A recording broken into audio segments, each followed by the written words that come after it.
مسؤول تنفيذي في أحد البنوك بيجيله تهديد مرعب بوجود قنبلة في عربيته أثناء ما هو فيها ومعاه أطفاله اللي واخدهم للمدرسة، وإن العربية دي هتنفجر لو وقفها وحاول يخرج منها، فلازم ينفذ شروط الشخص اللي بيهدده علشان يضمن حياته هو وولاده.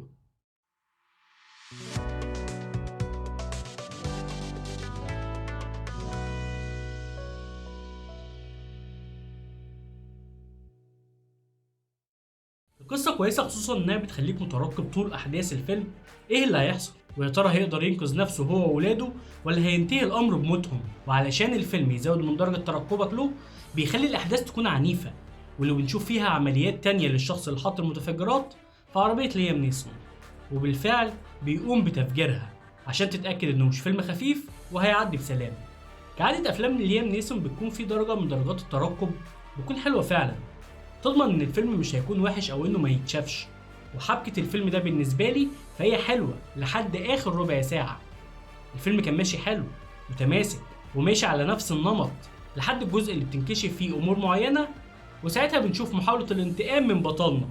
الجزء ده بقى كله اتسلق جدا بالنسبة لي، واضعف اجزاء الفيلم من وجهة نظري، واللي بسببه هيقل تقييمي للفيلم ده. وده ملوش تبرير من وجهة نظري غير ان طاقم العمل كان متحدد له ميعاد معين لازم يخلص فيه الفيلم، فعملوا 3/4 الفيلم بهدوء واضح، لكن الوقت سرقهم في اخر جزء فسلقوه عشان بس يلحقوا يسلموا في الميعاد.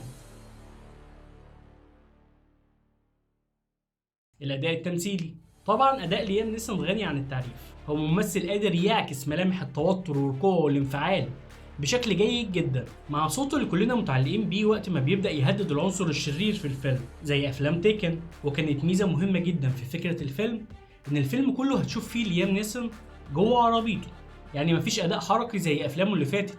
طب وده ميزه ازاي؟ اقولك، ليام نيسون ما بقاش صغير، وفعلا في اخر لقطه في الفيلم ظهر هو بيحاول يتحرك وكانت الحركه فعلا بقت صعبه، فانه يديلك ضرب وجري وقتال ده هتحسه لوحدك انه ما بقاش لايق. فممتاز انه يفهم كده بسرعه ويبدا يختار ادوار ما يحسسكش فيها اطلاقا باي شيء سلبي على ادائه التمثيلي. الله يمسيك بالخير يا اللي ببالي، يا طالب الجامعه النجيب وانت داخل على 60 سنه.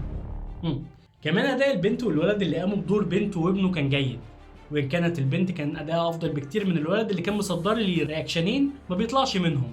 اما بقى حضره الظابط دي حد يلطشها لي قلمين على الاداء اللي كانت بتأديه. في يا ماما انت ميس كاست بشكل غريب، الدنيا مولعه والاحداث في اشد لحظاتها، ودي عاوزه تعمل فيها الظابط الهادي اللي عارف هو بيعمل ايه، لكن خانها ادائها لدرجه انها بقى بتمثل في فيلم تاني غير اللي احنا فيه، برود غير مناسب نهائيا للحدث. عاوزه تعمل لي فيها تقيله زي مورجان فريمان، فقلبت بادائها على كوميديا سليمان عيد. حبيبي يا سليمان يا جامد. كمان اداء الممثل اندريه مولر واللي قام بدور صاحب ليام نيسون في الفيلم ده فكان اداء مقبول، مبلوع مع كوبايه ميه يعني عشان ما يقفلكش في زور، خصوصا انه له تحول مهم في احداث الفيلم. كان المفروض لو هو ممثل كويس انه يعمل المشهد ده احسن من كده بكتير، بس ماشي الحال. ففي نقطه الاداءات التمثيليه التفوق باكتساح لليام نيسون بالتاكيد. الإخراج والتصوير، فالمخرج نيمرود أنتال عمل جهد كويس جدا عشان يعيشك لحظات مهمة في الفيلم، خصوصا لحظات التفجير. كانت كادراتها حلوة والتفجيرات نفسها في كل مرة انت بتحس بمفاجأتها وقوتها، ودي شطارة سواء له أو لمدير التصوير. أما بقى لو هتكلم عن إيجابيات الفيلم ده فهقول القصة حلوة، مفيش مط للأحداث عشان نطول مدة الفيلم، فمش هتحس بملل وانت بتتفرج. اداء ليام نيسون هو اداء متزن وقادر يعكس انفعالات بشكل ممتاز. مشاهد الانفجارات حلوه وحسستني اني في محيط مكان التفجير فعلا. اما بقى عن السلبيات فالحبكه في اخر جزء في الفيلم كانت ضعيفه جدا. اداء بعض الممثلين اللي ليهم ادوار مهمه في الفيلم ده كانت مش قد كده، ودول اكتر نقطتين سلبيتين بالنسبه لي في الفيلم ده.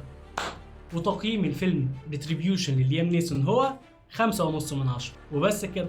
ده كان رأيي في الفيلم، المهم رأيكم انتم لو اتفرجتوا عليه. لايك وسبسكرايب بقى عشان ده فعلا بيساعد اننا نكمل. سلام.